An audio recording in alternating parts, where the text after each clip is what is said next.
we are nearing the end of 2025, so it's that time of year again where I like to look back at some games I missed completely or just missed covering in a video. Such is the life of a solo freelance writer / content creator. So without further ado, let's get to the games. Dreams of Another is a surreal experience as it's a shooter, but not in the conventional sense. As a nameless dreamer, you will go through ethereal rooms that unfold the more you shoot around. There are enemy-like obstacles, but they're more like puzzles than things that want to kill you.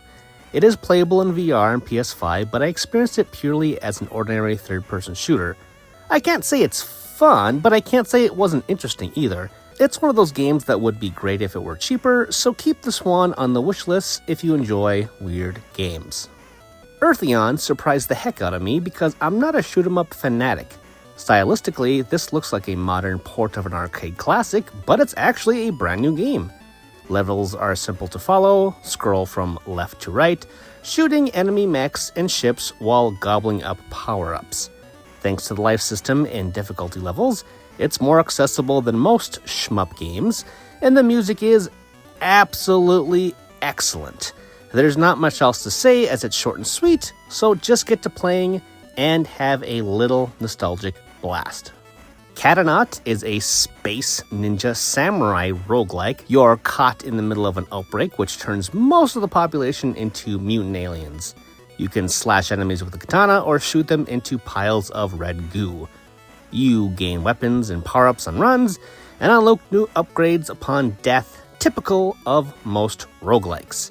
In terms of the upgrade route and gameplay style, I would liken Katanaut to Dead Cells spliced with the Alien franchise thanks to the gory horror elements, which is pretty cool in my book.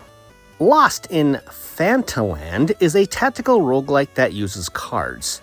The game is easy enough to pick up. On each run, you'll get an assortment of cards that can either attack enemies or defend the chosen unit. Before a run, you can choose a class, and the further you get, the more classes and permanent bonuses you'll unlock after runs. Warriors are easy to understand melee fighters, while mages require mana and attack with spells. It looks great, like an indie homage to Final Fantasy Tactics, stylistically, and there's not much of a story, so it's perfect for strategy fans who prefer gameplay over narratives. Off is a very bizarre turn-based RPG starring a baseball player who is also an exorcist. The environments are colorful but not detailed, and the characters and enemies look like first drafts drawn on napkins. It's rough looking, but also compelling because of how original it plays. This is actually a cleaned up remaster, as Off debuted as an indie game in 2008, before the indie scene really took off. If you enjoy games like Earthbound or Undertale, Off is worth a look, just don't be thrown by the art style. Primal Planet is a Metroidvania spliced with a survival game. As a caveman in prehistoric times, you can collect materials to craft, and by killing dinosaurs and other creatures, you can level up and gain skills. Also, after a time, your family rejoins you for support. Oh, and you have a little dino pal too. There's also a sci-fi twist, which I won't go into too much, even though it's kinda spoiled on the title screen. Overall, though, it's tough because these dinosaurs aren't playing around, and it's hard to heal. So if you want another challenging but excellent Metroidvania to play after Hollow Knight Silksong, then check out Primal Planet. Last but not least, Spindle. It's a top-down action-adventure game inspired by the Zelda series. Instead of an elven boy, you're a boy who suffers a tragedy and then wakes up as the next Grim Reaper. Instead of a sword, you get a scythe, and can upgrade it along with other stats and other gear the further you progress. There are dungeons, puzzles, NPCs, an overworld, and so on. It looks and plays great, but I admittedly wasn't sold on the design of the Grim Reaper or his pig pal.